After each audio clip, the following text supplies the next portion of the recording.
We think of ancient Rome as a place of emperors, columns, and civilization, but behind the polished marble was a world of shadows, filled with curses, executions, secret rituals, and items so twisted that even today archaeologists are left shaken. These aren't your typical museum pieces, these are the forgotten objects the Empire never intended for the public to see again, and each one tells a story far more disturbing than any history book.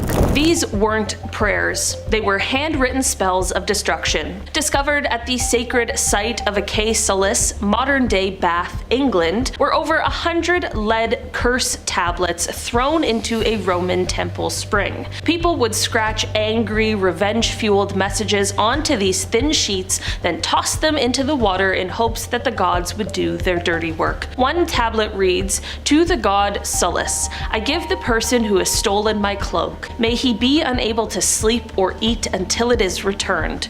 Others weren't as tame. Some asked for their enemies to be blinded or driven insane. What's even more chilling? Many were written backward or in mirrored Latin, a common method of dark magic to confuse spirits into obeying without question. These weren't petty squabbles, these were the dark side of divine justice in ancient Rome. They didn't just die in chains, they were buried in them. When a Roman-era cemetery was unearthed in York, England, archaeologists expected the usual: burial urns, organized tombs, and respectful interments. What they found instead was horrifying. Over 80 skeletons, many buried face down, some missing limbs or skulls, and at least 11 of them still shackled at the ankles with heavy iron restraints. These weren't soldiers or heroes, they were criminals, slaves, or outcasts, cast into the ground as if their punishment had to follow them into death. Some showed signs of trauma, others evidence of decapitation suggesting violent ends. Even stranger, the shackles appeared custom forged for human wrists and ankles, meaning someone deliberately designed these for long-term suffering. It is a brutal reminder that Rome's justice didn't end with death. A hand severed not by violence, but by design. While excavating the Roman fort at Vindolanda near Hadrian's Wall, archaeologists found what at first looked like a piece of scrap metal, but upon cleaning it, it revealed itself as a perfect bronze replica of a human hand, life-sized, eerily detailed, and buried deliberately beneath the threshold of a shrine to Jupiter Dolichenes, a god of war and thunder worshipped by Roman soldiers. This wasn't some innocent offering. Scholars believe it may have played a role in blood rituals or protective ceremonies. The way it was buried, facing upward, palm outstretched,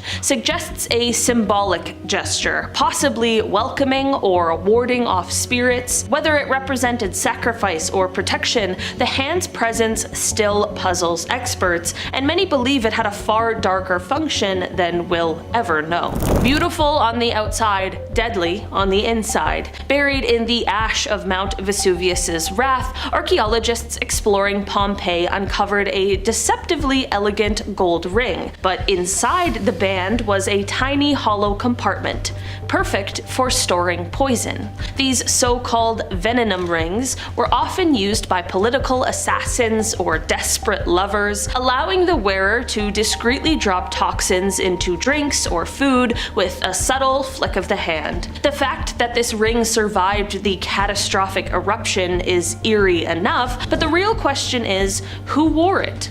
Was it ever used? Or did its owner plan something that nature interrupted? Either way, it's a chilling reminder that beneath the Empire's glamour, betrayal could literally be worn on your finger. Imagine being forced to wear your own ransom note. Among the ruins of ancient Rome, archaeologists found an iron slave collar with an inscription that reads, "I have run away. Hold me. When you return me to my master Zoninus, you will receive a gold coin." It's like a twisted version of a dog tag, except it was worn by a human being, possibly for their entire life. The collar tells a heartbreaking story in just a couple sentences. Not only was the enslaved person expected to live with their captivity, but strangers were openly encouraged to treat them like property for a reward. The emotional and physical weight of that collar makes it one of the most personal and disturbing artifacts ever uncovered in Roman history. Burial pit full of decapitated Vikings. So in 2009, during preparations for a new road in Ridgeway Hill, Dorset, archaeologists made a pretty gnarly discovery. It was a burial pit containing the decapitated remains of 54 young men. The bodies had been dumped in a shallow grave, with their heads stacked on one side. Whatever had happened here, whether it was a or a ritualistic sacrifice, it all went down around the year 1000, right around the time Vikings were constantly pestering Anglo-Saxons, violently, mind you, on the south coast of England. They also did isotope testing on the men's teeth, which showed they were from Scandinavia. The main theory is that these men had been Viking mercenaries. It didn't look like they'd been killed haphazardly, though. Their wounds looked like they'd been made pretty clean and methodically, so there's a good chance they'd been rounded up and sent back to Odin at the hands of a sword through the neck. Next on the list, we have Viking bog bodies. For starters, what are bog bodies? Well, they're bodies that were buried in bogs. Well, what happens in this case is that they end up being preserved relatively well, similar to mummification, but they're incredibly creepy. The skin becomes pure black. They end up looking like raisin people. Now, bog bodies aren't unique to Viking Age Scandinavia. They've been around in different parts of Europe.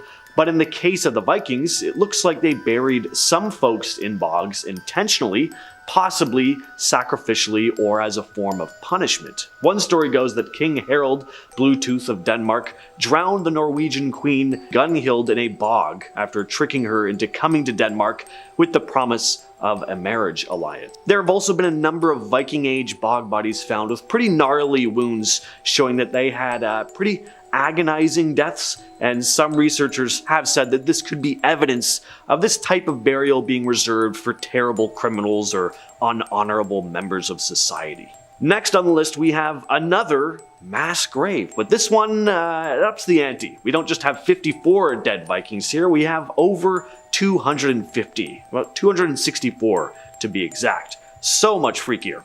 The grave was discovered in 1979 in Repton, England by a husband and wife team of archaeologists.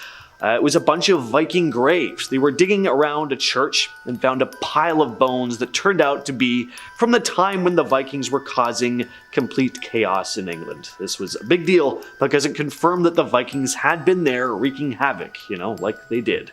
More recently, scientists did testing on the bones to figure out exactly how old they were. They found out that the bones matched up with the time when the Vikings were in Repton, just like the original archaeologists thought. What's really interesting about this find is that there was a discrepancy in the carbon dating for years. At first, the archaeologists thought these were Viking remains just by, seeing them. But when the bones were carbon dated, it looked like they were from well before the Viking Age. But they hadn't accounted for how much fish was in the Vikings' diet, which can throw off carbon dating, they've recently found. So it makes the bones seem older than they actually are. So it was recently found that these were indeed Vikings, though. The dig also turned up some other cool stuff, like Viking weapons and coins.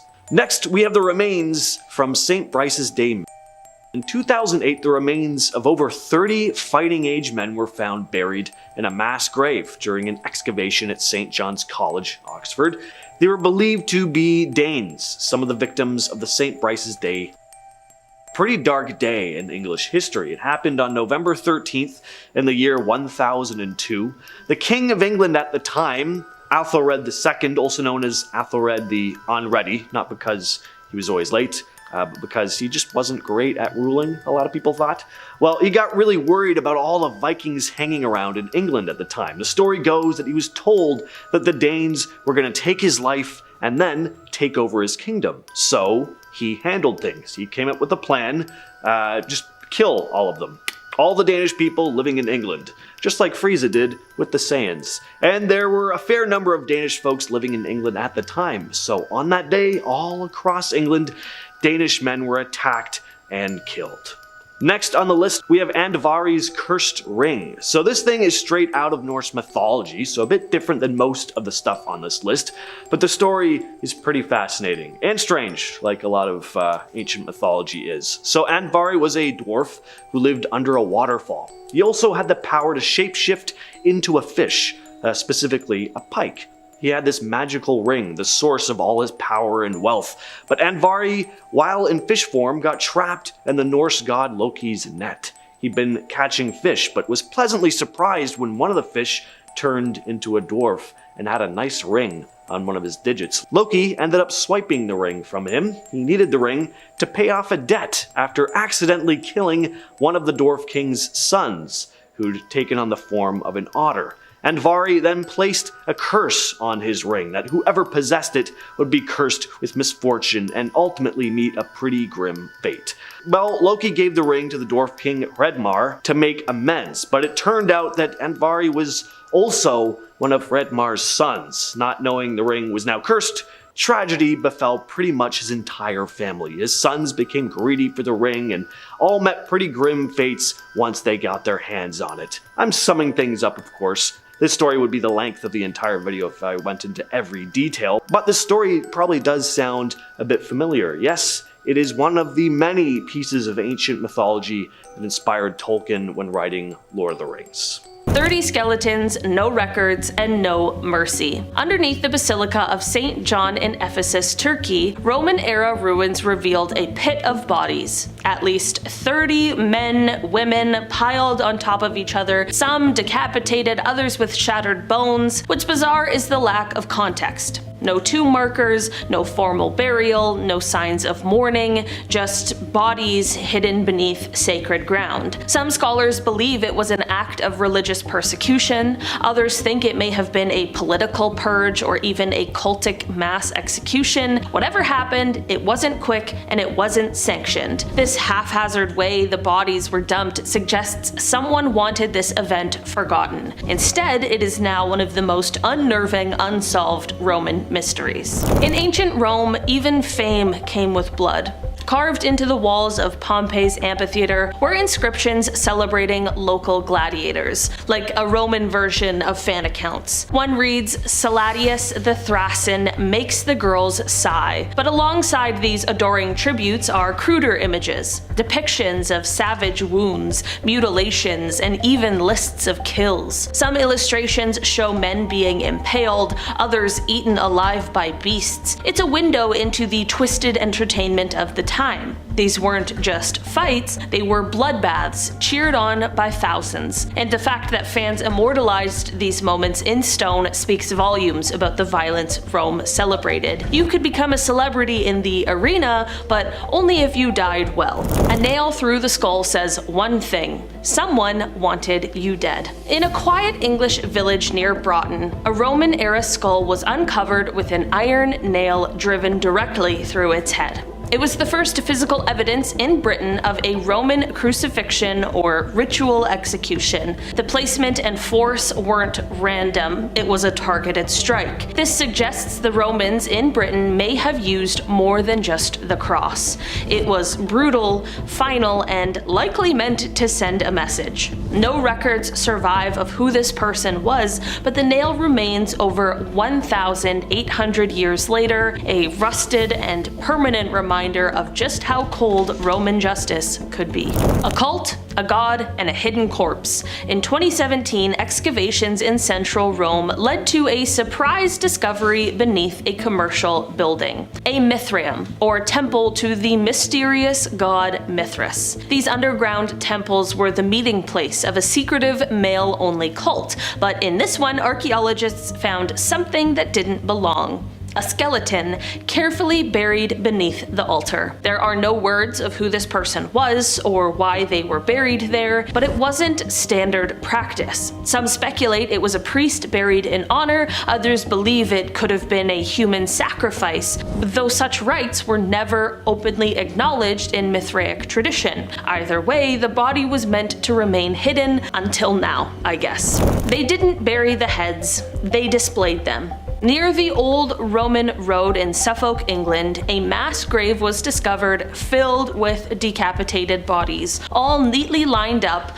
but with their skulls placed between their knees or beside their hands. Most were healthy adult males, showing signs of sudden, clean cuts to the neck. Experts believe this wasn't battlefield carnage, it was execution. But here is what is truly disturbing. The skulls were carefully repositioned, almost as if a arranged for effect. Some even believe the positioning was ritualistic. Whether punishment, sacrifice, or display, the site has become known as the Decapitator's Field, a chilling testament to how the Roman Empire turned death into a public message. Ancient Rome wasn't just an empire of law and order, it was also an empire of control, punishment, and secrecy. These artifacts aren't just remnants of the past, they're evidence of lives lived in fear, of rituals performed in shadow, and of cruelty carried out with precision. The deeper we dig, the darker it gets. Next on the list we have the Veil of York Hoard. This is a pretty cool artifact, or collection of artifacts rather, that really encapsulates what Vikings were all about. Just traveling around and taking stuff. The artifacts were found in 2007 by a father and son using metal detectors. It was a gilt silver cup or pot, which is already a treasure in itself, but it contained more treasure, mostly coins, but there were also ornaments and bars of silver, jewelry, and the coolest part was that all of this stuff was from different parts of the world, mostly Europe of course, but some of the items were from as far as Afghanistan. Like Vikings, they live up to their name. They got around, and it's pretty amazing to see direct physical evidence of it with a collection like this. Now, were some of these items gifted to whoever this Viking was? Probably. They weren't like just pillaging and killing all the time like we've been mostly led to believe, but it's also pretty safe to say some of this stuff was taken by force or picked up after a raid.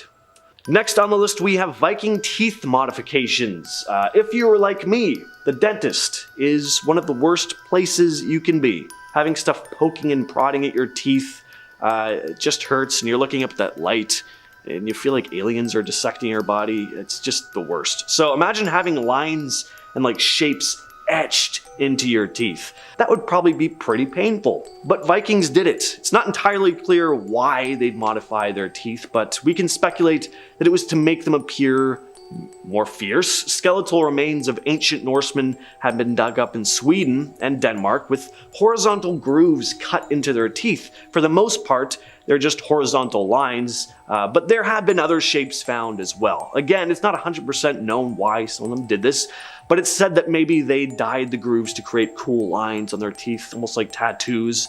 It would have been extremely painful again, and it wasn't super common, but it was definitely a bit of an ancient Swedish and Scandinavian trend. There are plenty of cultures around the world that would do something similar to this, but Vikings are the only known culture in medieval Europe to have practiced it.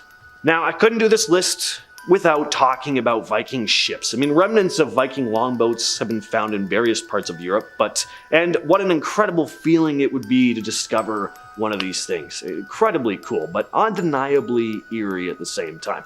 I mean, these ships crossed vast expanses of water, carrying fierce warriors who completely changed the course of history in Europe. If there really are curses or dark forces that linger and latch themselves onto ancient artifacts, I mean, I think Viking ships are most definitely on that list. And the same goes for their weapons. I'm not quite sure what would be cooler to find. A longboat, a piece of Viking armor, or a weapon. I like swords, so I'm gonna go with a weapon, but let me know what you'd want to find down in the comments. Cursed swords and axes are pretty prevalent in Viking mythology, but again, if cursed objects really are a thing, pretty safe to say that these weapons that took the lives of so many unfortunate souls during Viking raids probably have some dark energy lingering on them of some kind. Again, if you believe in that sort of thing.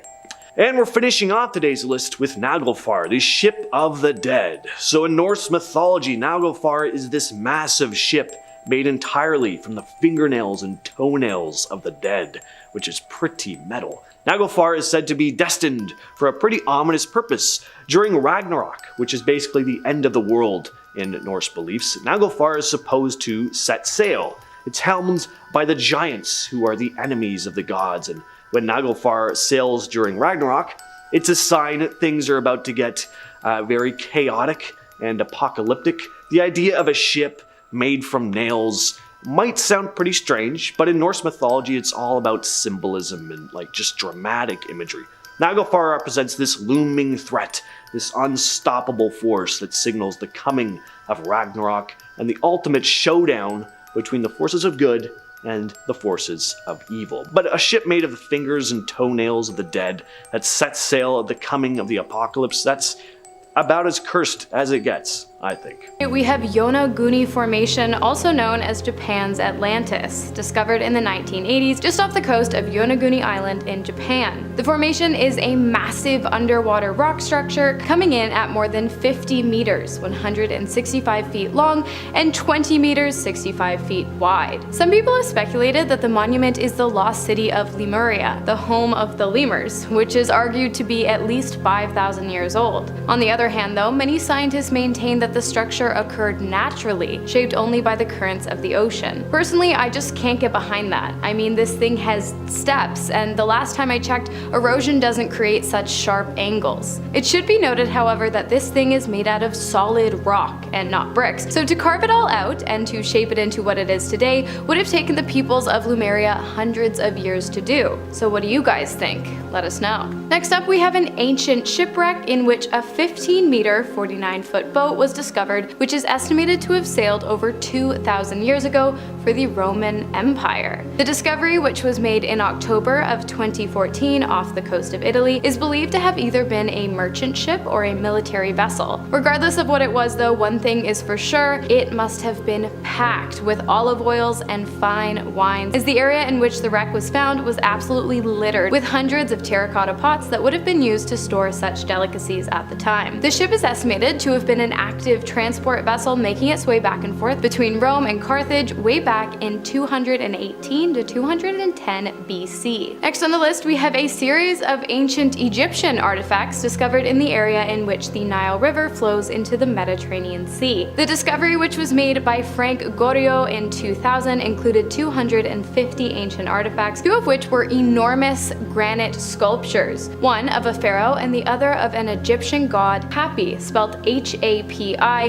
who was said to have kept the soils of Egypt fertile by annually flooding the Nile. The discovery has excited researchers as it has been linked to two sunken cities, Canopus and Thonis, which are said to have rumbled into the sea in the latter half of the 8th century after a series of natural disasters. Upon further investigation of the area, it also appears as though a canal had existed that would have connected the now underwater cities to the second largest city in the country, Alexandria. Next up, we have the Antikythera wreck, discovered on the east side of the Greek island Antikythera, which gave way to two very significant scientific, historical, and archaeological discoveries, one of which is referred to as the Antikythera mechanism, which is an ancient Greek ore used to predict the relative positions and motions of the planets and moons in order to identify events such as solar and lunar eclipses. As the artifact has been dated all the way back to somewhere around 100 BC, it is an extremely advanced piece of technology and is recognized as the very first example of an analog computer.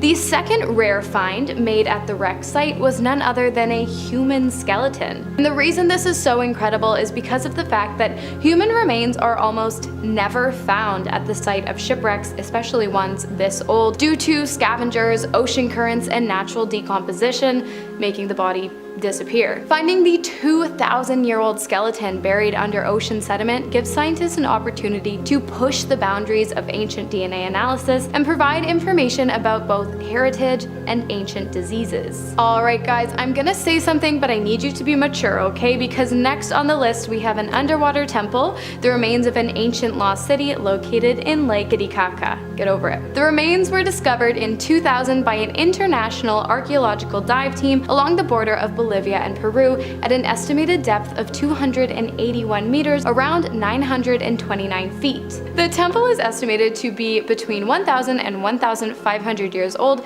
meaning it would have existed during the time of the Tiwanaku people, before the Incan civilization was ever even formed. Found among the ruins were many golden artifacts, but perhaps the most interesting find was the long roads and terraces designed for growing crops that give archaeologists and historians some great insight into the agricultural understanding of not only the Tiwanaku people, but any person living between the year 500 and 1000 in the area. Imagine an entire Egyptian city vanishing beneath the sea and staying hidden for nearly 2,000 years. That's exactly what happened off of Abu Qir Bay near Alexandria. Recent underwater excavations revealed the ruins of Canopus, a city city once known for lavish festivals and religious rites that attracted people from across the ancient world. What divers found beneath the waves was eerie.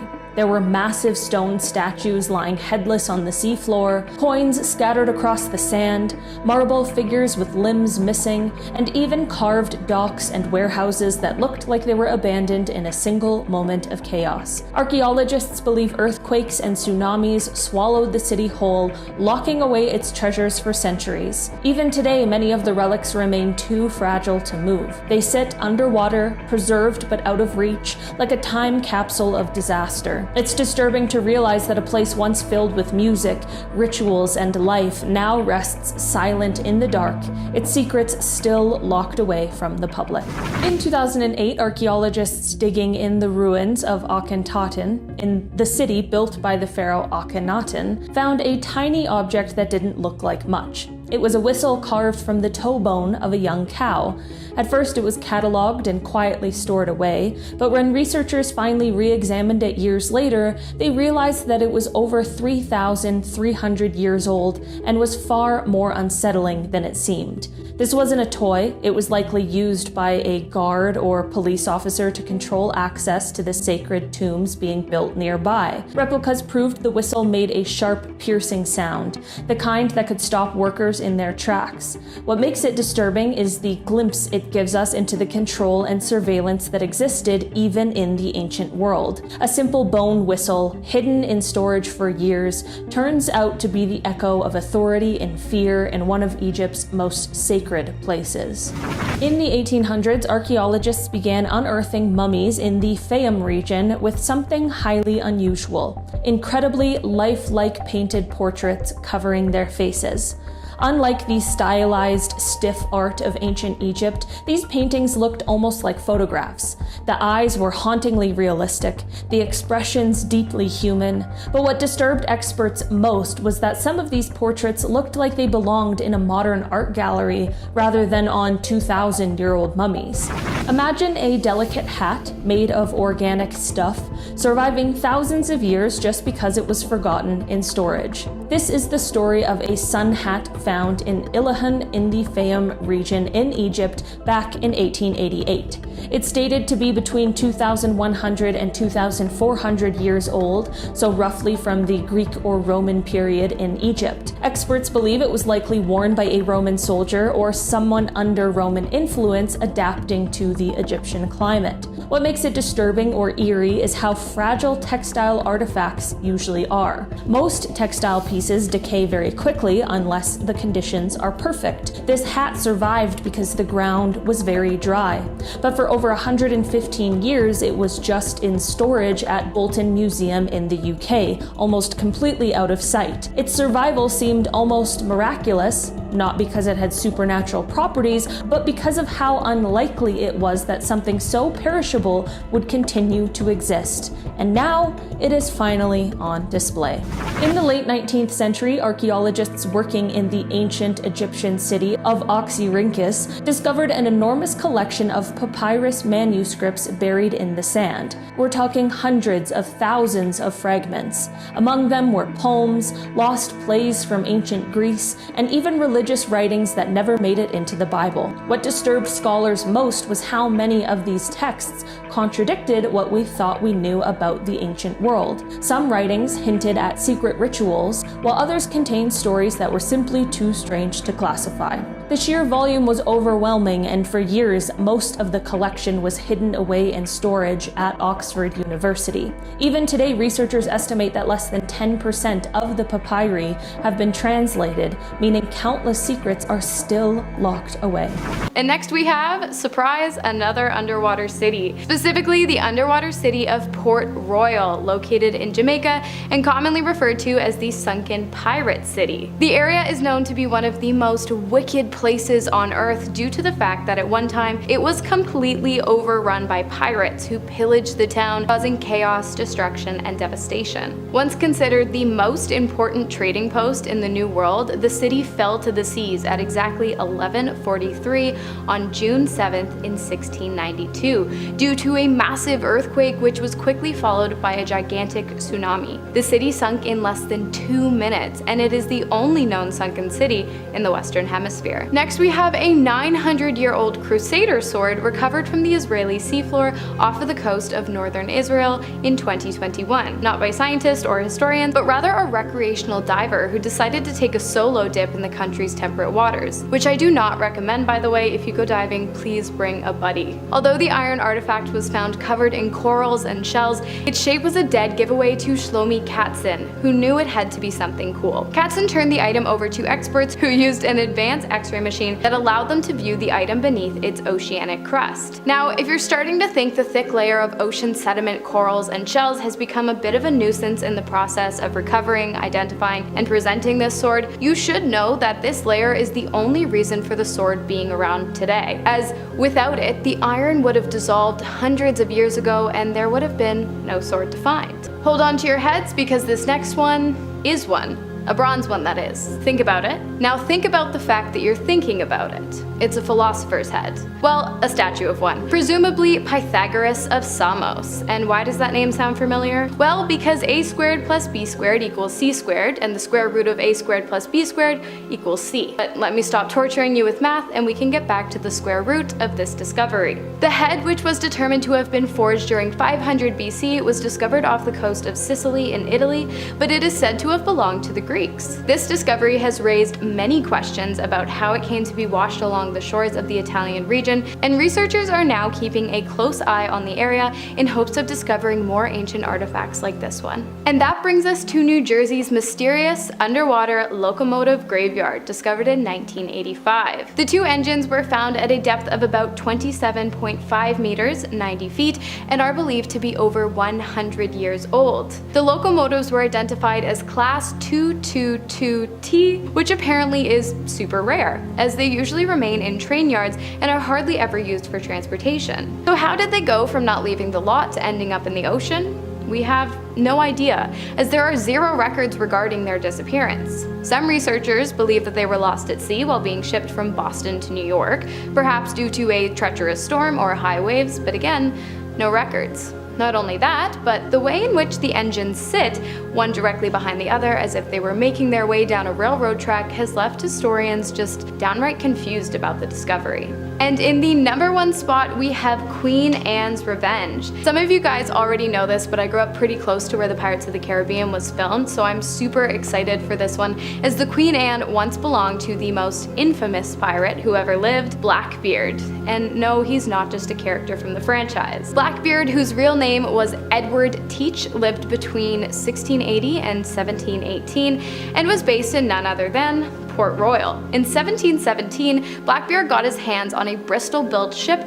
named Concord, which he changed to none other than the Queen Anne's Revenge. Now, if you're paying attention, you'd notice that based on the dates, Blackbeard would have had possession of the vessel for a year tops. Well, it was actually less, as on November 22nd of 1718, in a drawn-out battle, Blackbeard was pew 5 times and more than 20 times. After his passing, the Queen Anne became property of Captain Thatch, under whom she met her surprisingly uneventful end, after becoming beached on an underwater sandbar near Beaufort, North Carolina, eventually sinking as the water levels rose and the sand fell away. The vessel was rediscovered November 21st of 1996, literally one day before the anniversary of Blackbeard's death, by a private research team in Beaufort Inlet. While you are able to visit the site of the wreck, if you can call it that, it's important to note that it is a working underwater archaeological site, so doing so would require 1.5 days of educational training, but I say it's worth it. In 1907, archaeologists uncovered a Middle Kingdom tomb containing 2 mummies.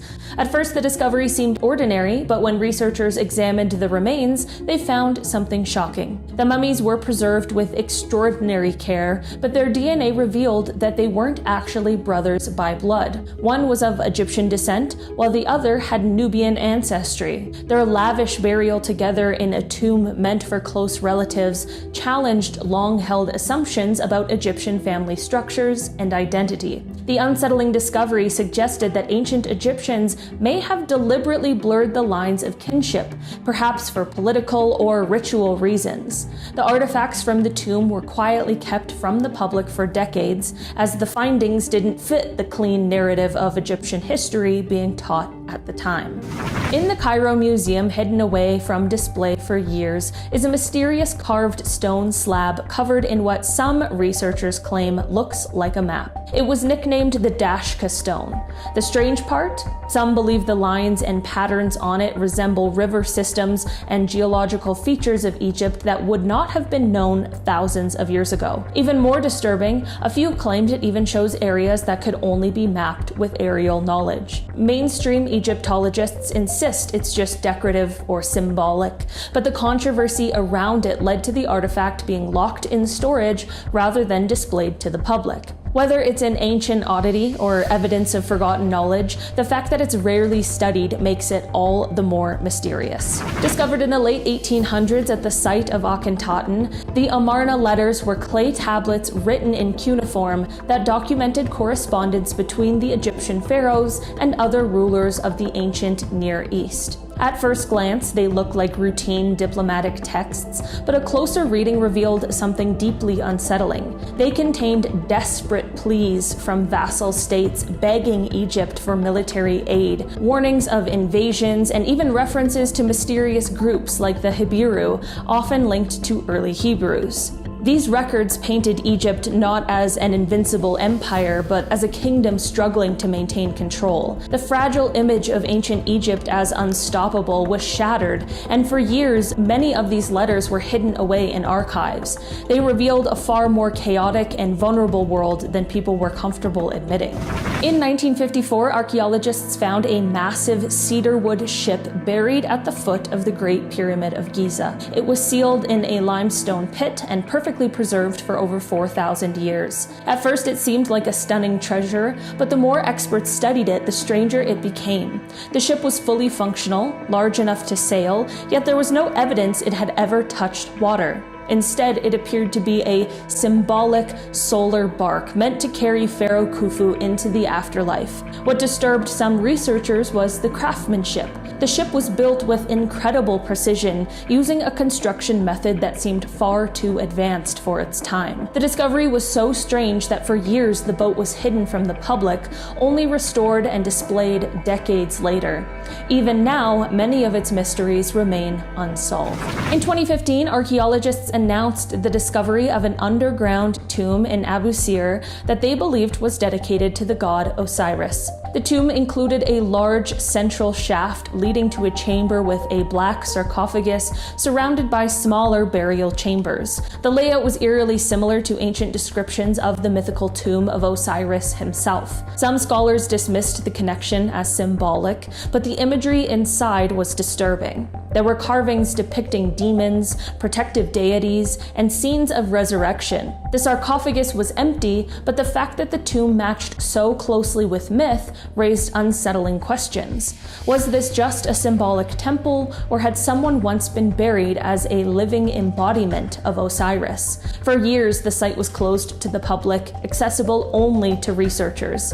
The secrecy has only fueled speculation that there was something inside the tomb the world wasn't ready to see. And we are kicking things off with the 3,000-year-old arrow. This is a super recent discovery, just happened back in September. A glacial archaeologist named Espen Finstad was hiking through the Jotunheim Mountains in eastern Norway when he came across a wooden arrow. It was so well preserved that to the naked eye, it would probably look brand new. It even still had feathers feathers on it. But Finstad estimated that this arrow was actually around 3,000 years old. He later determined it was likely used by a hunter in the late Stone Age to early Bronze Age. Finstad stated, "What makes the arrow so impressive is its preservation. Though it is broken into 3 parts, the arrow remains attached to the shaft, as do the feathers, known as fletchings, which help to stabilize the arrow's flight path." So this is just one of the many artifacts turning up, once frozen under,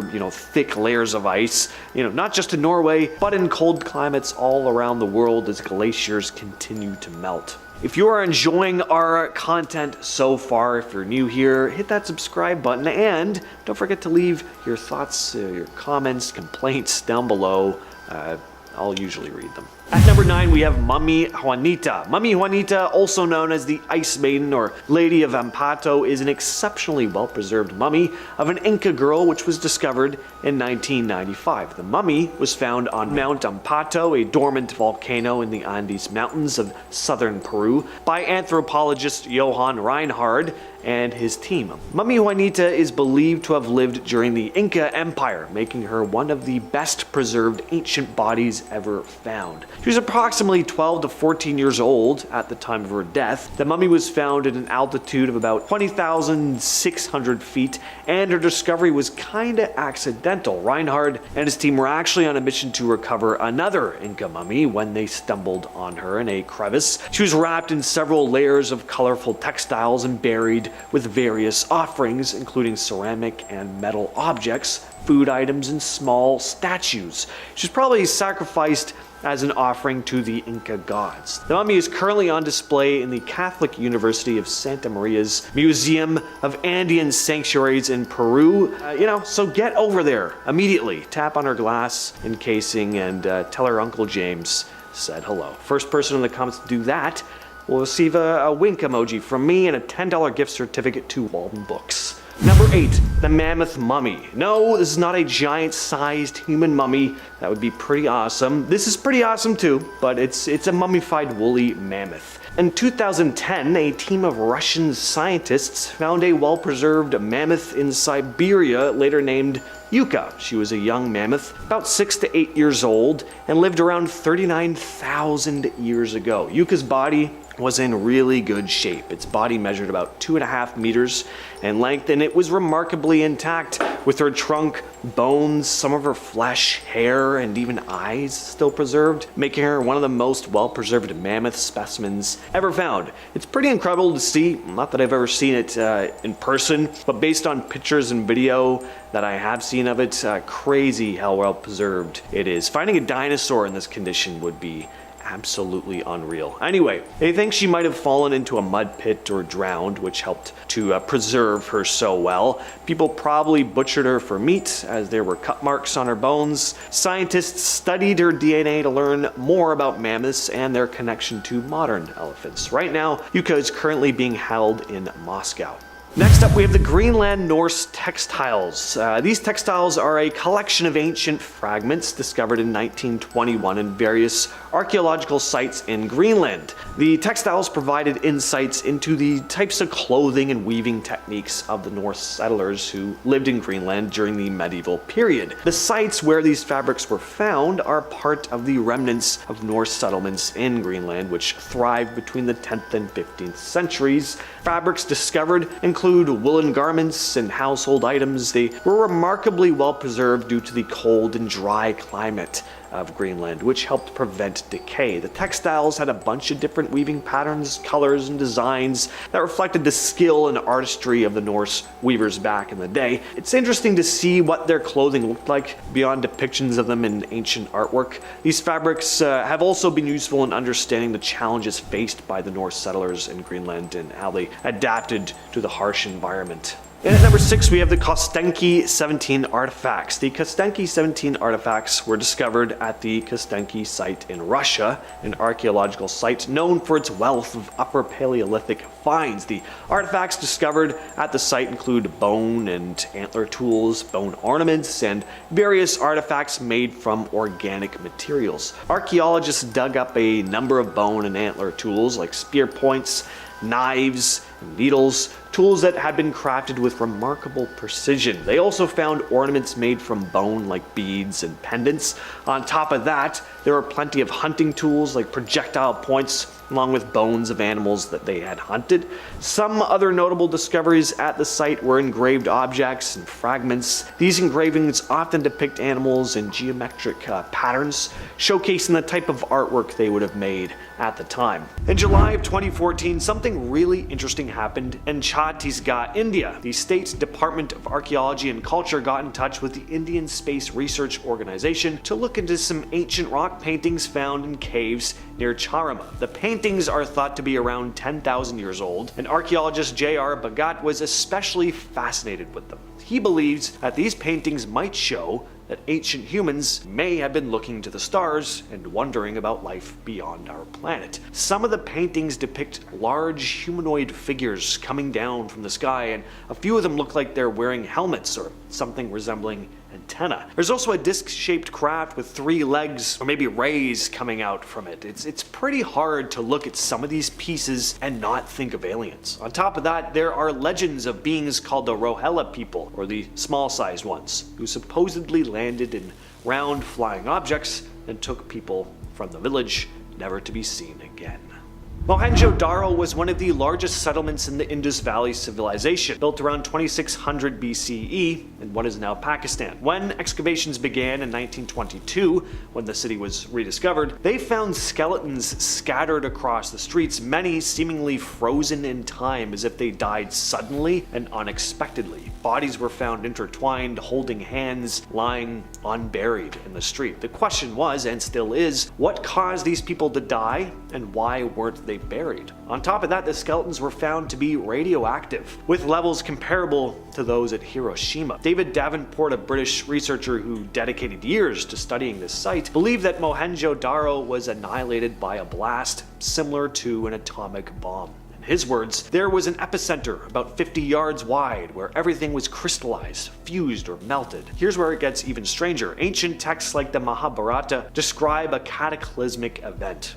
White hot smoke that was 1,000 times brighter than the sun reduced the city to ashes. According to Davenport, this destruction might have been tied to ancient conflicts involving aliens who could have had a hand in the fall of the city. The Vinca figurines are artifacts which were discovered in what is now Serbia, dating back around 5,500 years. They were created by the Vinca culture, known for having a pretty advanced society long before written history. And these small clay figures often depict animals and humans, or at least humanoids. Just look at these things. They're pretty strange looking. A lot of them have very unusual features. They almost look like reptilian creatures. So what are they supposed to be, and what were they used for? Well, we don't know for sure, but some believe they could represent deities or fertility symbols. Others think they may be representations of extraterrestrial beings. The Sabu disc is an ancient Egyptian artifact that dates back to around 3000 to 2800 BCE. Discovered in 1936, this disc was found in the tomb of an official named Sabu, hence the name. It's made of schist, a type of stone, and has a really unique design. For the time it was created, that is. Looking at the thing without context, you think it was just a broken off piece of wheel from some kind of machinery or something. Scrap metal. But that's exactly what makes this artifact seem so out of place. The thing looks like a steering wheel, but it's highly unlikely to be, so then what is it? Some people think it could have been some sort of ceremonial object, seeing as it was buried in Sabu's tomb. Others think it might have had some sort of practical purpose that we just don't understand. The disc's design just seems way ahead of its time. Could it be a tool that was part of a larger, advanced machine? Is it evidence of extraterrestrial technology, a gift from visitors from another world? Till this day, we still don't know. The Iud object was discovered in Romania in 1974. It's this wedge-shaped metal piece that was discovered during construction work. First glance, it might seem pretty ordinary, but it isn't. Some have speculated that it could be of extraterrestrial origin, or just an origin we don't understand. And there are some compelling reasons for that. For one, there's the composition of the material. The wedge contains aluminum and silicon along with other metals, which is strange because aluminum wasn't really known or used until the 19th century. The thing is, the wedge of Iud was found in sand alongside the bones of mastodons, suggesting it's much older than aluminum technology. And the patina coating the object indicated that it had been lying there for thousands of years, leading some to think it could date back to a time when ancient humans just didn't have the technology to create something like this. This has led to theories that it might have been part of an alien spacecraft, or some kind of other advanced device that they left behind. Could it be evidence of ancient aliens visiting Earth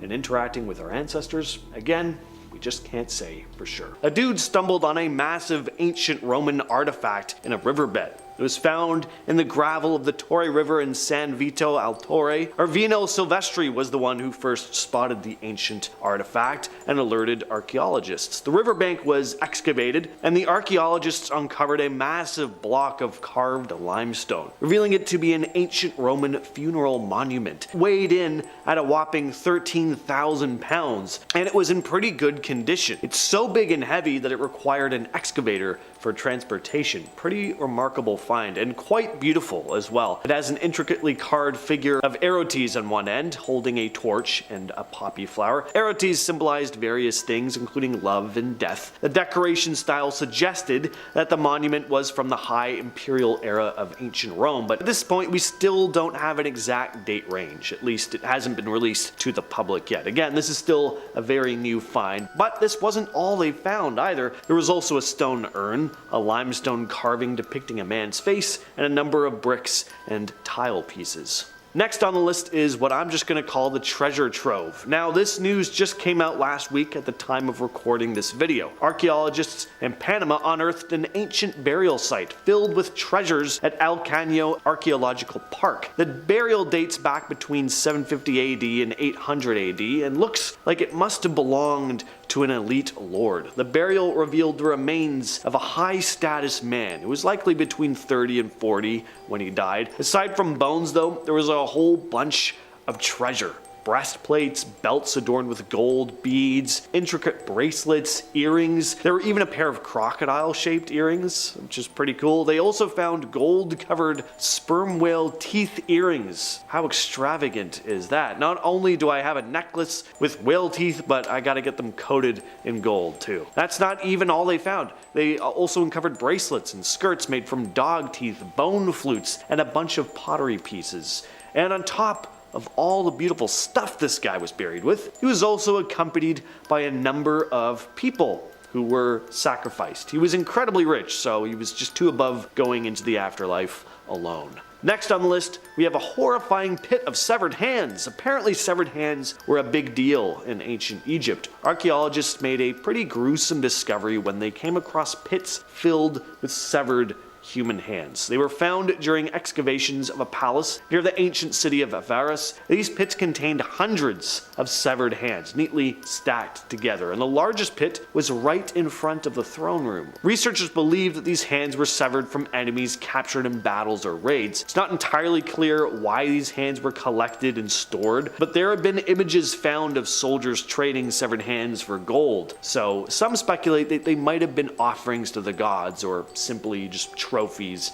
of victory. Next up, we have the Herxheim archaeological site. So back in 1996, during routine excavations, archaeologists came across this pit filled with human remains. Now, that's gotta be alarming even for an archaeologist. I can't imagine you ever get bored with finding human remains, but what made this find even creepier was how these folks had died. They weren't just the remnants of ordinary burials. There were signs that these people had been deliberately and systematically consumed by other humans. The bones all showed signs of butchering. Cut marks indicated careful dismemberment. It looked like these individuals were not just victims of violence, but also of ritualistic consumption. The pit contained the bones of over 500 people, dating back to the Neolithic period. Some suggest these folks were eaten as part of some sort of religious ritual, but other researchers think this may have been more a case of desperation. Possibly there could have been a famine. Next up, we have Neanderthal markings. So the recent discovery of ancient cave markings thought to be made by Neanderthals is obviously pretty exciting. The markings were found on the walls of a cave in central France and are believed to be over 57,000 years old, which would make them the oldest of their kind. The cave was first stumbled upon in 1846 during some quarrying work. It wasn't until 1912 that the archaeological finds started cropping up though, with the discovery of animal bones and tools that had likely belonged to Neanderthals. The cave seemed to have been sealed off from the outside world around 57,000 years ago, which is a hefty chunk of time before modern humans even set foot in the region around 42,000 years ago. So it's a solid bet that the finger marks on the walls were the handiwork of Neanderthals. So what are these markings exactly? They're a series of wavy lines, dots, and faint striations, and it's believed that Neanderthals created these engravings by sweeping and pressing their fingers across a thin line of film on the limestone walls. The height of the markings suggests they were made by taller beings, teenagers or adults, but, were they decorative, ritualistic? Were they even made intentionally?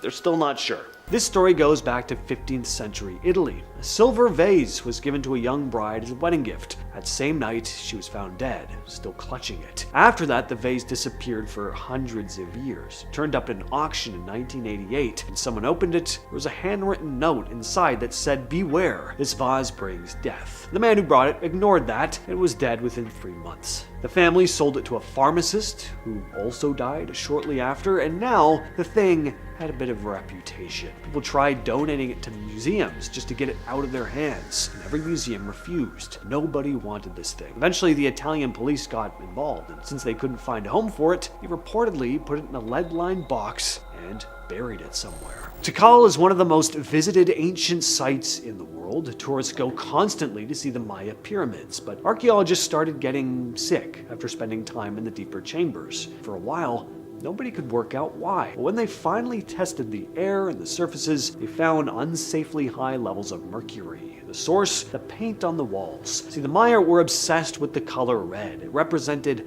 life and the BLOOD of their gods. The mineral they used to get that deep red was called cinnabar. The problem is that cinnabar is mercury sulfide. They coated their walls with it, their pottery, even the bodies of their dead. Over 1,000 years later, that paint is broken down into this fine dust that covers every surface in those chambers. So breathe it in or touch the wrong wall, you could end up with mercury poisoning. This limestone statue was carved in Cyprus around 3500 BCE. It's officially known as the Woman from Lem's statue, but some call it the Goddess of Death, and the history behind it makes that pretty easy to understand. It was discovered in the late 1800s. The first owner was a man named Lord Elfont. Within 7 years of bringing it home, every member of this dude's family was dead, all 7 of them. The next owner, Ivor Manouchi, lost his entire family within 4 years. The third owner had a nearly identical experience. And by the time it reached a fourth owner, Sir Noel Thompson, the stories were well known. He was aware of everything that had happened to the people before him. His wife and 2 daughters still died after the statue came into his home. Surviving sons, not wanting to find out what had happened next, donated it to the Royal Scottish Museum in Edinburgh. The museum placed it in a display case. The curator, who handled the installation, died shortly after. It's still there today behind thick glass. You can go see it if you'd ever want to, but the staff and historians who studied it are generally in the same agreement that it should stay exactly where it is. Uluru is this huge sandstone rock sitting in the middle of Australia. The Anangu people have considered it sacred for thousands of years, and their message to visitors has always been, don't take the rocks. If you do, things won't go well for you. Well, for years, tourists have ignored that and took stones home as souvenirs. But packages started arriving. The Park Service receives returned rocks every single week from people all over the world. They're called sari rocks, and they almost always come with a letter. The letters describe the same kinds of things: car accidents, illnesses, marriages falling apart, financial problems, all seeming to start around the time the person took the rock. Returning the rock may seem like a small gesture, but this is Australia. Shipping something building down there, it ain't cheap, but people are so desperate to undo their bad luck that they will pay it. And in a similar story, in 1995, someone stole 2 large round stones from an archaeological site in Israel called Gamla. They were Roman ballista stones, which were heavy ammunition used in ancient catapults. These ones were from a siege in 67 CE, where a massive number of people were killed. For 20 years after they were taken, nobody knew where they went. But then they just showed up, left in a bag in the courtyard of an Israeli museum, with a typed note inside. The person who took them wrote about what the 2 decades since had looked like for them. Their business had completely failed, their family had left, they described a constant feeling of impending doom, and what did they blame it on? The stones, of course. They said the stones had brought them nothing but trouble, and that they were cursed by the blood of everyone who died at Gamla. The Thule papyrus is a mysterious artifact that some believe could document an ancient encounter with extraterrestrial beings. The story begins in 1933 when Alberto Thule, a curator at the Vatican Museums, discovered a roll of papyrus in Cairo. This document supposedly dates back to the reign of Thutmose III, around 1480 BCE. After Thule's death, the scroll suspiciously vanished. Years later, Italian Egyptologist Boris de Rachowiltz claimed to have found a transcription of the Thule papyrus, and according to his translation, the text describes a bizarre event. On a winter day, a disc appeared in the sky, approximately 164 feet long and 16.5 feet wide. The disc reportedly emitted a foul odor and had no visible head. As it approached, people were so shocked that they hit themselves in confusion. Then more discs appeared, shining brighter than the sun, followed by fish raining down from the sky. Pharaoh ordered incense offering to calm the Egyptian god of Amun-Ra and mandated that the occurrence be recorded for posterity. The Ica stones, which come from the Ica province in Peru, are made up of a type of volcanic rock. They vary widely in size. There's small palm-sized pieces to massive boulders over 1.5 feet across. What's interesting about these stones is what's carved on them. They seem to depict an unknown ancient civilization with astonishingly advanced technology. The figures are shown in scenes with all this complex technology and medical practices. Some stones depict surgeries like heart and brain operations, C-sections, organ transplants. There's also images that suggest knowledge of astronomy, with figures looking at the stars through telescopes, and carvings of flying machines and spaceships, or at least what looks a lot like them. So how could a civilization capable of such advanced technology have existed so long ago, and how is there no physical evidence of them outside of the images carved on these stones? No ruins, no artifacts, no remains have surfaced to support the existence of this society. So are these genuine relics of a long-lost civilization, or are they just hoaxes? The Drapa stones are a series of mysterious artifacts that some claim are around 12,000 years old. These granite discs are said to feature inscribed markings that tell the story of an extraterrestrial crash landing on Earth. According to the legend, in 1937 an archaeological expedition in the Bayanhar Mountains in China, led by researcher Chi Pute, discovered 716 of these discs, along with the remains of beings with thin bodies and large heads. The story goes that after years of study at the Academy of Prehistory in Beijing, Chinese archaeologists managed to translate the markings. They said that the discs were created by extraterrestrial beings following a crash. Their research was published in an academic journal by one of the archaeologists named Su Nui, but the findings were highly criticized, and Nui was met with so much ridicule that he eventually just left the country, starting a new life in Japan, where he died shortly after. The Drapa stones are said to measure about 1 foot in diameter and feature 2 grooves that form a double spiral around a central hole. The hieroglyph-like symbols are claimed to be visible only with a magnifying glass. Now, for a long time they were forgotten, but in 1966 the story of the stones resurfaced when a Soviet journalist with a name I cannot pronounce published an article claiming that the discs contained metals like cobalt and acted as electrical conductors, even producing a humming sound when placed on a special turntable. Till this day, though, we don't know where the stones are or if they really did exist. The Wandjina are figures in Aboriginal Australian culture known as cloud and rain spirits. You can find their rock art in the Kimberley region of Western Australia with some paintings dating back around 4,000 years. According to local legends, the Wandjina came to Earth to create, teach, and guide the Aboriginal people. Eventually they disappeared, with stories saying some went underground while others returned to the sky, appearing as moving lights at night. What's really interesting is how the Wandjina are depicted in the artwork. They're drawn with big eyes and light skin, which looks very similar to the classic gray alien images many describe in modern UFO encounters. So it makes you wonder, were these ancient spirits inspired by actual alien encounters? Dagu statues are these little figures from Japan's Jomon period, dating back to around 14,000 to 400 BCE. The humanoid and animal statues have these exaggerated features, especially when it comes to their big eyes and tiny mouths. Yes, very alien-like. Some researchers think these statues were used in rituals or as talismans, maybe even a way to ward off negative spirits or energy. Others think they may be these ancient people's depictions of creatures they actually encountered, beings that may have visited from above. Thanks to Eric von Daniken's book Chariots of the Gods, which posits that ancient cultures had contact with aliens, the Dagu have become pretty well known in the world of ancient alien conspiracy theories. A lot of these statues do kinda look like depictions of ancient astronauts clad in spacesuits, and who wouldn't want to believe that our ancestors encountered alien beings? It's just a cool idea. At our number 5 spot, we have the Siberian Ice Maiden, also known as the Princess of Ukok or the Altai Princess. This is a mummy of a young woman that was discovered in 1993 in the Ukok Plateau of the Altai Mountains in Siberia. The Siberian Ice Maiden was discovered by Russian archaeologist Natalia Polosmak in a tomb on the Ukok Plateau. The site was located at an altitude about 8,200 feet. The mummy is believed to date back to around 500 BC, making her approximately 2,500 years old. The mummy was found in a wooden sarcophagus covered with felt blankets and a cowhide rug.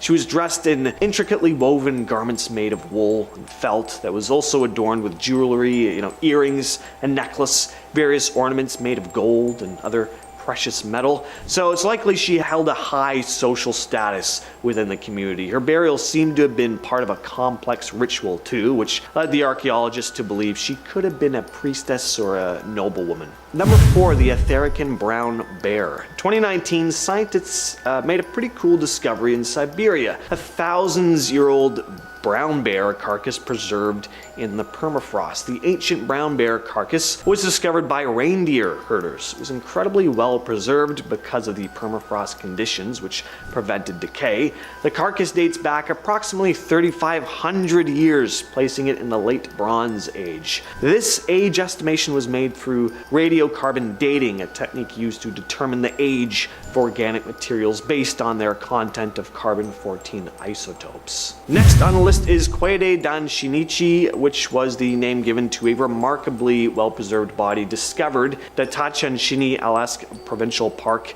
in British Columbia, Canada. Kwede Dan Shinichi was discovered by hunters in the remote wilderness northwestern British Columbia. The body was found partially buried in the ice, surrounded by a variety of artifacts. He was believed to have lived over 550 years ago, around the early 15th century, a member of one of the indigenous tribes that inhabited the region during that time. The body's preservation was due to the glacier ice, which acted as a natural freezer, protecting the remains from decomposition. And along with the body, again, a variety of artifacts were discovered. There was a robe made from animal hides, a spruce root hat, a woven mat, a walking stick, various tools made from stone and bone. The body was then ceremonially reburied in 2000 following traditional rituals and protocols. Coming in at number 2, we have the Landbreen tunic. In 2011, during archaeological excavations in Landbreen, Norway, this ancient piece of clothing was discovered. The tunic was a remarkable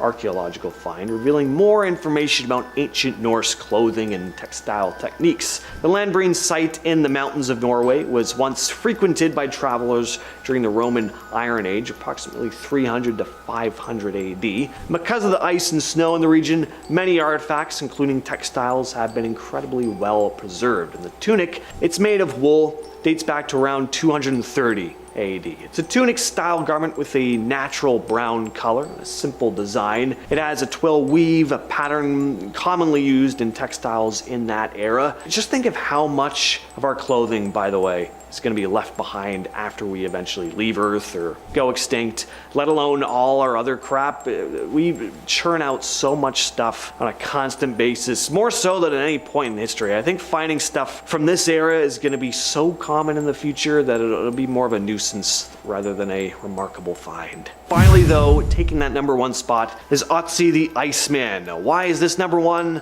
I don't know, not really any particular ranking going on here, just a good one to close off with. In September of 1991, hikers Helmut and Erika Simon stumbled upon a well-preserved human corpse high in the Alps near the border of Austria and Italy. Later known as Otzi the Iceman, the two hikers saw the remains and actually thought he could have died relatively recently. But no, Otzi was an ancient human who had lived over 5,000 years ago during the late Neolithic period. He was so well preserved because he'd been encased in ice for that thousands and thousands of years. His body was found in the Ötztal Alps. The discovery site was in the Schnalzalval-Sanalis Valley, a region that was once covered by glaciers completely. Scientists discovered that Otzi lived between 3359 and 3105 BCE, making him one of the oldest and most well-preserved naturally mummified humans ever found. He was 5'5" and weighed around 110 pounds. The age at the time of his death was estimated to be around 45 years old. Besides his body, researchers also found a bunch of artifacts and clothing items with him. A copper axe, a quiver of arrows, a bearskin cap, and a coat made of woven grass and hide. Otzi's remains and belongings are currently housed in the South Tyrol Museum of Archaeology in Bolzano, Italy. So just earlier this year, a mysterious silver sphere was found in a small crater in Buga, Colombia. Now, a second one has also shown up. It was seen flying over a sugarcane field in Yumbo, about 43 miles away. On June 7th, workers spotted it moving in a zigzag through the air. It was fast, hovered close to the ground, and moved like nothing anyone had ever seen. UFO researcher Jaime Musan said the sphere is likely not from here. Musan thinks both spheres are connected. Maybe this new one is looking for the first. He said, "Could we be on the path to contact? That's the extraordinary question we're asking today." The original Buga sphere, found back in March, weighed around 4.5 pounds. Weirdly, when people touched it, it felt cold like a fridge, but when they didn't touch it, it apparently radiated heat. Some say there's alien writing on it too, or at least what looked like symbols that couldn't be placed. Back in 2007, a meteorite came crashing down near the village of Caracas in southern Peru, not far from the Bolivian border. The exact time was 11:40 a.m. on September 15th, when witnesses saw a bright fireball with a smoky tail streak across the sky before slamming into the ground. The impact was powerful enough to blow out windows at a health center nearly a kilometer away. It left behind a massive crater, about 43 feet wide and 15 feet deep, with boiling water and a thick column of smoke rising from it. Things got really weird from this point on. Within hours after visiting the site, people started getting sick. Over 600 villagers reported symptoms like nausea, vomiting, headaches, and skin irritation. Some livestock nearby also died. A few days later, most people started to recover, but no one could figure out exactly what had caused all this. Peruvian scientists confirmed it was a meteorite, and when researchers analyzed fragments of it, they found iron, nickel, cobalt, and traces of iridium. They also found minerals like kamacite, which only shows up in meteorites. In the early morning hours of July 1st, 1965, a farmer named Maurice Massé was out on his lavender field near Valençon, France, getting ready to start work. It was about 5:45 in the morning. He was just finishing a cigarette when he noticed something coming down from the sky. What he saw was a strange, oval-shaped craft resting on 4 legs, and standing in front of it were 2 small figures, maybe around 4 feet tall. They were wearing tight gray-green suits, had oversized heads, and large slanted eyes. Massé said they were making a weird grumbling sound. Before he could turn around and get the hell out of there though, one of them raised its arm and pointed some sort of device at him, and suddenly he just couldn't move. The beings then got back inside the craft and took off. Massey said it took him about 20 minutes to get his movement back. When he looked at the spot where the object had landed, there was a deep hole in the ground and there was a damp patch that later hardened like concrete. Nearby plants withered and died, and soil samples showed a spike in calcium levels. On the morning of September 1st, 1974, a then 36-year-old farmer named Edwin Furr was out swathing his field near Lang.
Report confirmed the circles, and no signs of vehicles or people were found. Radiation levels in the area were unusually high too. So while the crafts were long gone, what they left behind, the crop circle-like rings, were very real, and according to authorities again, there were no indications they'd been created by any human-made machinery. This next crater-related mystery comes to us from the moon. This strange image was shared by Scott Waring, and whatever this is, it sits between the Von Karman and Davison craters. If you're not familiar, Waring runs the blog UFO Sightings Daily, and has been digging into strange anomalies in space photos for years. Along with the image, he wrote, "I found this structure in the center of a crater on Earth's moon. The structure closely resembles a ship from the Transformers movie. The object is very shiny, more so than anything in its surrounding area, which tells me it's metallic." Waring went even further, saying, "I feel this craft may be still salvageable and possibly could be used to transport humans to other planets in the Milky Way," end quote. A pretty bold claim. I will say though, the object does have a kind of weird mechanical look to it.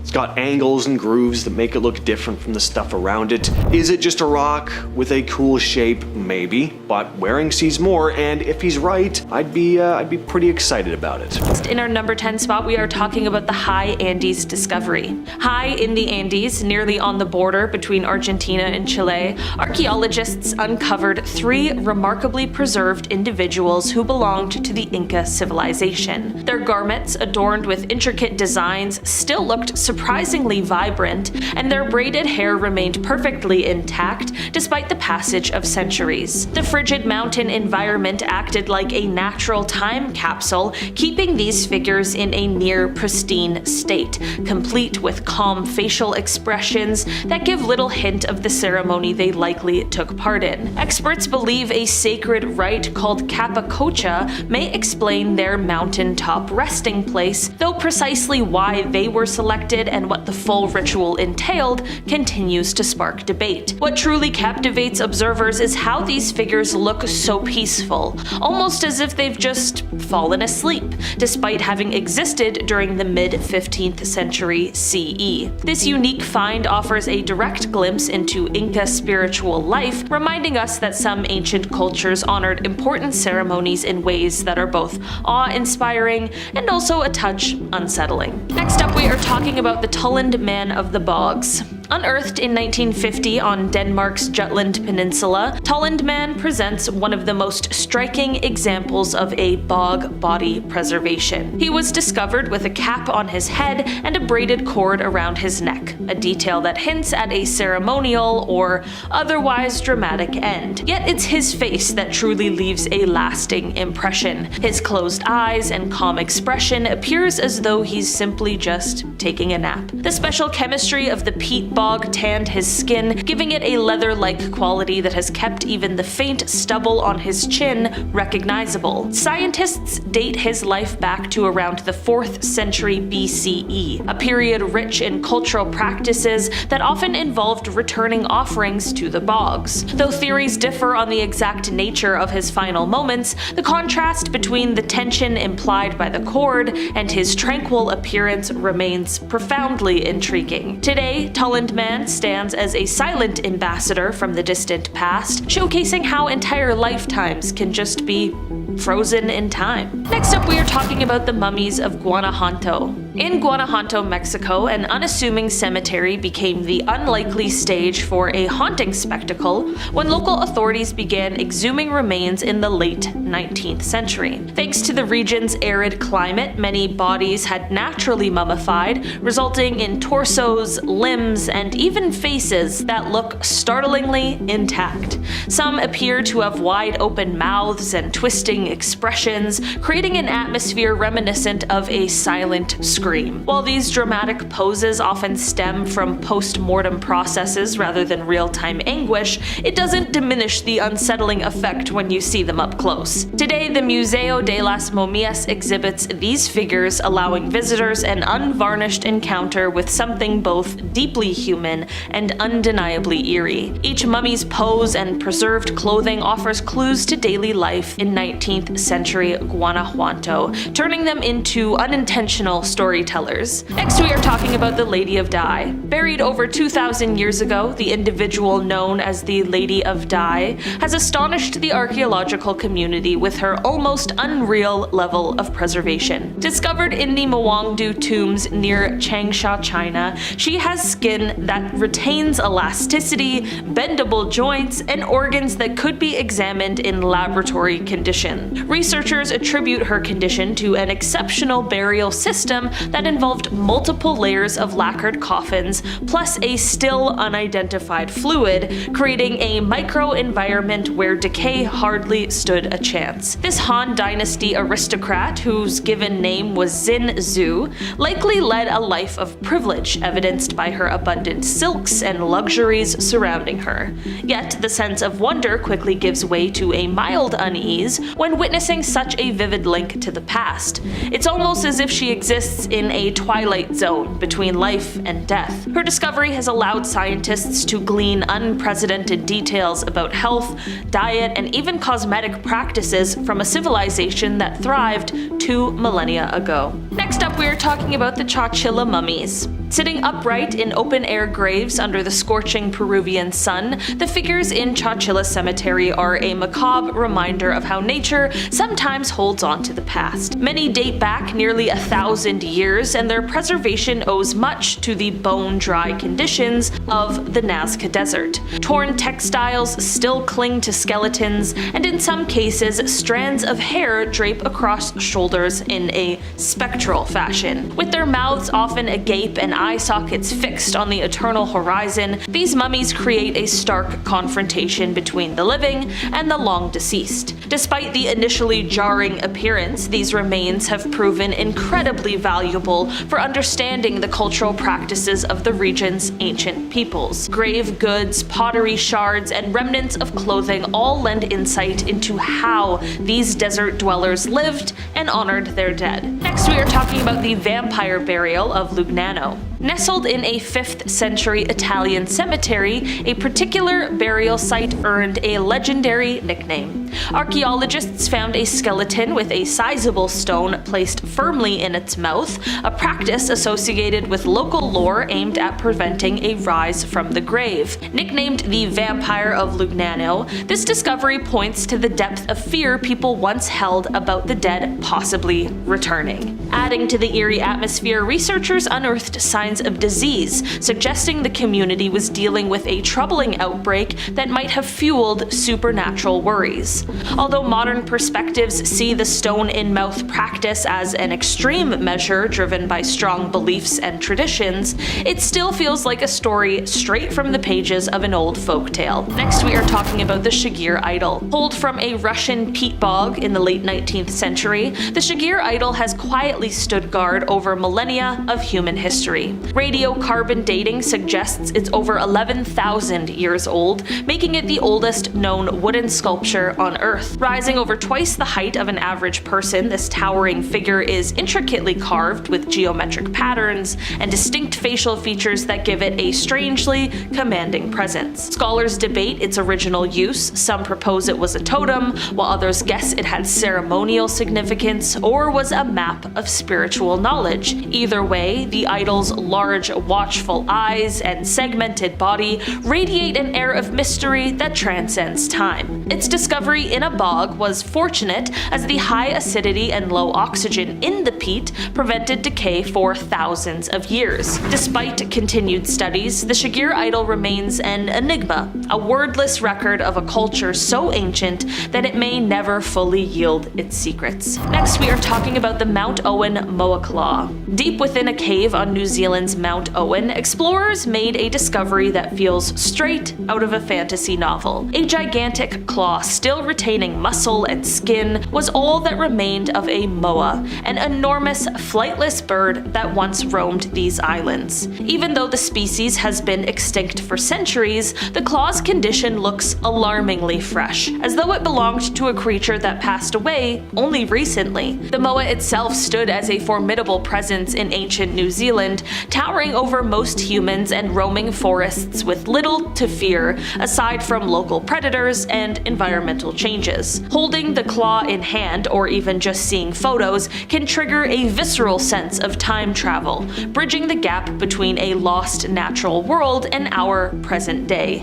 It is a jarring reminder that Earth has witnessed countless species fade into history, sometimes leaving behind artifacts that practically dare us to believe they're still alive. Next, we are talking about the plaster casts of Pompeii. When the great eruption of Mount Vesuvius sealed Pompeii under layers of ash in 79 CE, an entire city was frozen in a moment of panic. Many centuries later, archaeologists noticed hollow pockets in the hardened ash, which turned out to be spaces where bodies had once been. By filling these voids with plaster, they created three-dimensional casts of people and animals caught in their final, desperate moments. The resulting figures are both tragic and mesmerizing. Faces twisted in fear, limbs thrown over heads for protection, pets curled up beside their owners. It is a raw, emotional snapshot of a bustling city suddenly brought to a standstill. Walking through the excavation sites, you can't escape the sensation that you're witnessing history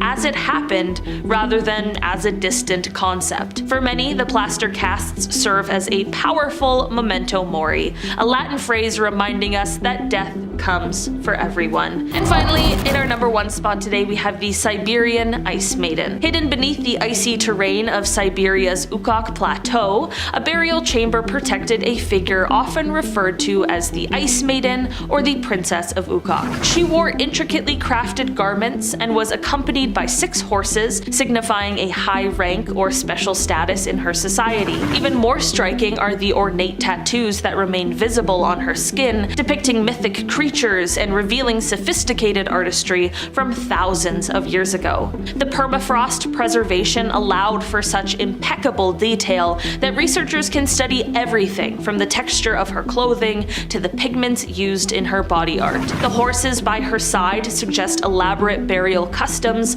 and a strong belief in the afterlife, where status and companionship were still important. Each new insight gleaned from her remains sparks debates over how best to handle such discoveries, since local communities often hold strong cultural and spiritual connections to them. Standing face to face with this ancient figure is a potent reminder that while centuries may separate us, the human story remains surprisingly relatable and undeniably haunting. In 2006, something amazing was discovered deep beneath the Marakwang crater in South Africa. This crater is huge, about 43.5 miles or 70 kilometers across, but it's completely buried under the desert sand, so most people don't even know it's there. When scientists drilled into the center of the crater more than 700 meters down, they found something no one expected. Pieces of the asteroid that caused the crater were still intact. That's rare. Usually, the heat and energy from an impact that size would vaporize the object completely,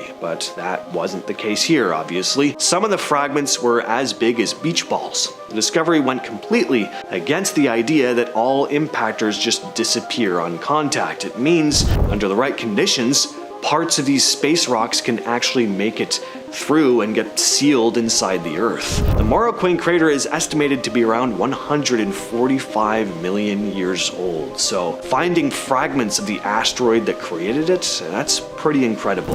The Popogai crater in Siberia is massive, about 62 miles or 100 kilometers wide. It's one of the largest impact craters on Earth. What makes it really interesting is what the impact left behind. When a giant space rock slammed into the Earth around 36 million years ago, it hit an area loaded with graphite, which is a form of carbon. The force and heat from the impact were so intense it turned that carbon into diamonds. They're called impact diamonds, and they're different from the ones used in jewelry. They're harder, more durable, and they're mostly used for industrial purposes. Trillions of carats are down there, making it one of the largest diamond deposits on Earth. For years, the Russian government kept the full extent of the deposit under wraps. Scientists didn't even fully explore the site until decades later.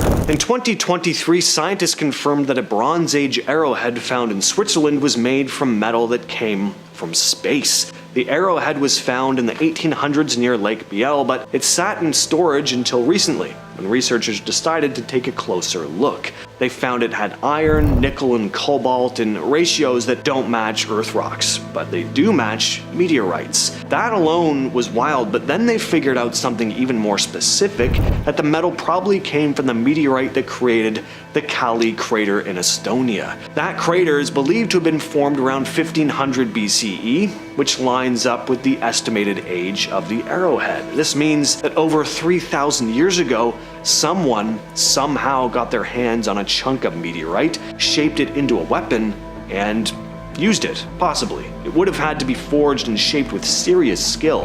At the time, iron wasn't commonly used, especially in this region, which makes it even more of an outlier. It's one of the rare times a weapon made from a meteorite has actually been found in Europe. The Vredefort Dome in South Africa is the largest known impact crater on Earth. It formed about 2 billion years ago when a massive asteroid slammed into the planet, creating a crater roughly 300 kilometers wide. Around the crater, archaeologists found ancient rock carvings made by the Khoisan people, who have lived in the area for thousands of years. These carvings show animals like hippos and rhinos, which hints that the place meant something important to the people who lived there. Maybe the crater wasn't just a physical landmark, but also a spiritual or cultural place for early humans. The carvings might even map out parts of the crater or mark its edges, showing how deeply connected the Khoisan were to the land and its history. In 1908, something huge exploded over a remote part of Siberia near the Tunguska River. It flattened about 2,000 square kilometers of forest, basically wiping out everything in its path. It was caused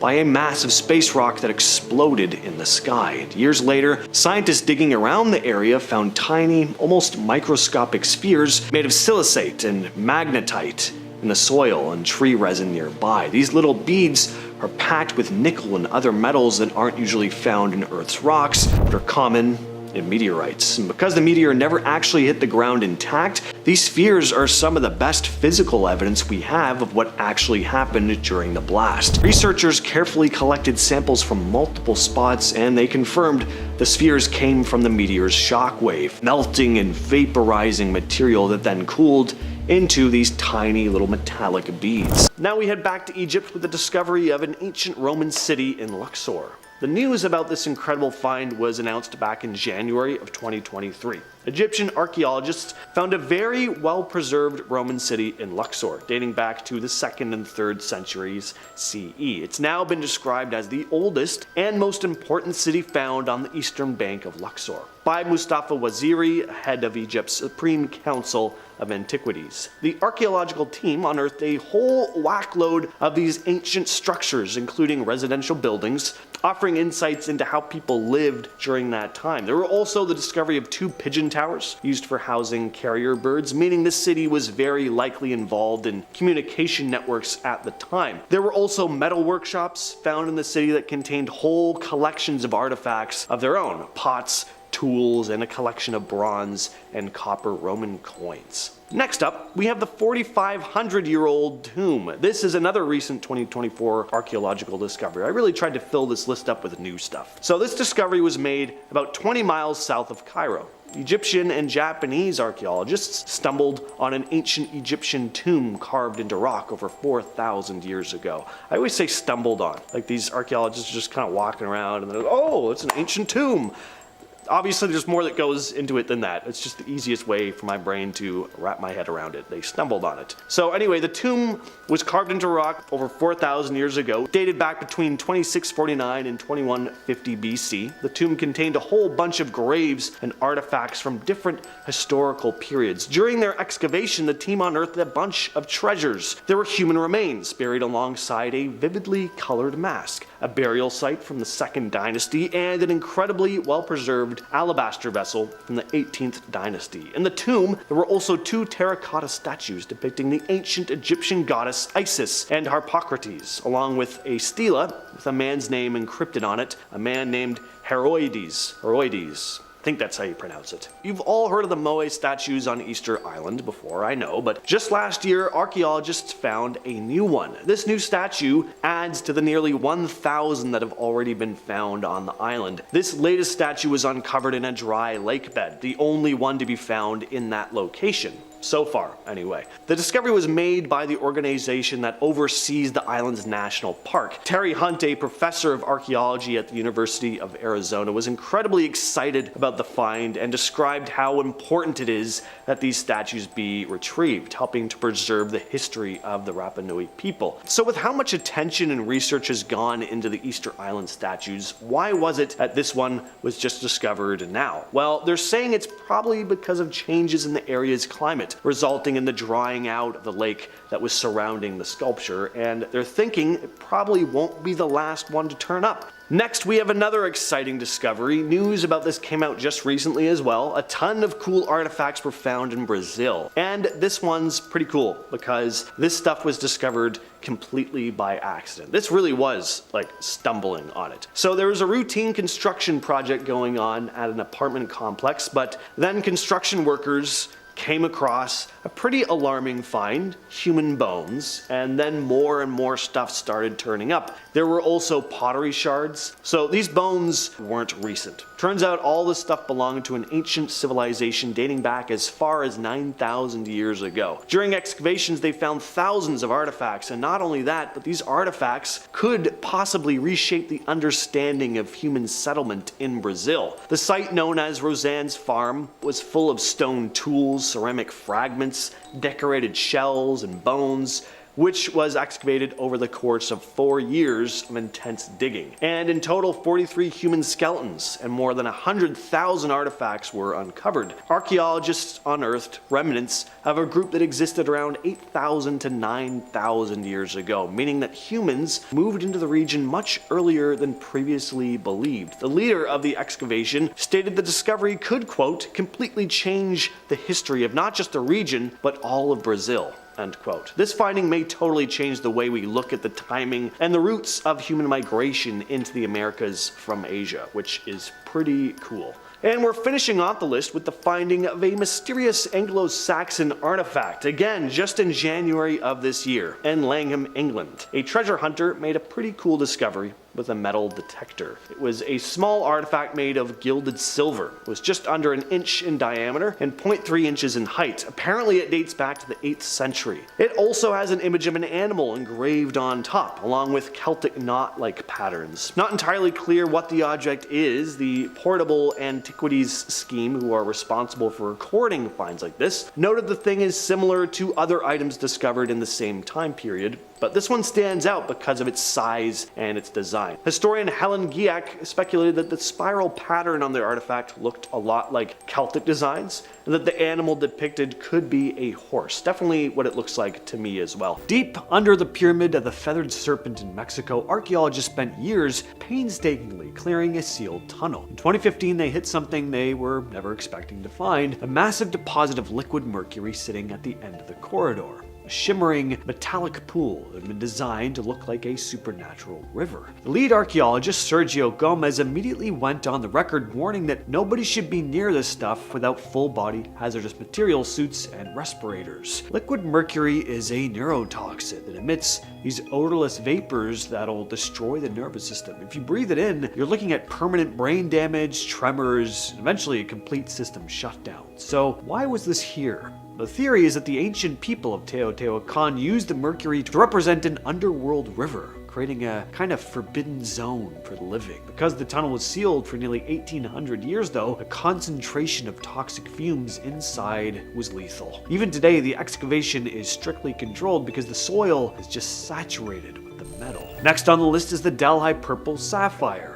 This artifact is currently sitting in a vault at the Natural History Museum in London, but for a long time, the people who owned it wished that they'd never come across it. It's not actually a sapphire, it's a massive amethyst that was looted from the Temple of Indra in India during the Indian Mutiny of 1857. A cavalry officer named W. Ferris brought it to England, and almost as soon as he arrived, his life took a turn for the worst. He lost his health, his money, and his family suffered a string of bizarre accidents. He eventually gave the stone to his son, who suffered the almost exact same streak of bad luck. The most famous owner was a writer named Edward Heron Allen. He was a man of science, but after several of his friends went through bouts of bad luck or just straight up died after handling the stone, he got terrified. So he tried to get rid of it by throwing it into a canal, only for a dredger to find it and return it to him months later. Heron Allen eventually packed the amethyst into 7 different boxes, surrounded it with lucky charms, and left instructions that should stay locked away until 33 years after his death. He warned that the stone was, quote, cursed and stained with blood. In 1973, a group of researchers in Poland decided to open the tomb of King Casimir IV Jagiellon. People at the time joking about the curse of the pharaohs, but the scientists were scientists. They didn't believe in curses, and even if there was some kind of dangerous mold in there, modern medicine would protect them from it, surely. But they were wrong. Within days of opening it, 4 of the 12 researchers were dead. Shortly after that, more members of the team started falling ill with mysterious lung infections and organ failure. In the end, nearly everyone who'd entered the tomb or handled the king's remains had suffered some form of serious health problem. Microbiologists eventually found that the tomb was a breeding ground for a specific fungus called Aspergillus flavus. When a tomb is sealed for hundreds and hundreds of years, like this one was, certain molds can evolve into highly concentrated toxic strains. So as soon as the researchers cracked the seal, it just inhaled a massive cloud of invisible spores and this is really disgusting, but they started eating their lungs from the inside out. So that's why nowadays, when archaeologists open a royal tomb or a sealed crypt of some kind, they wear a heavy-duty respirator.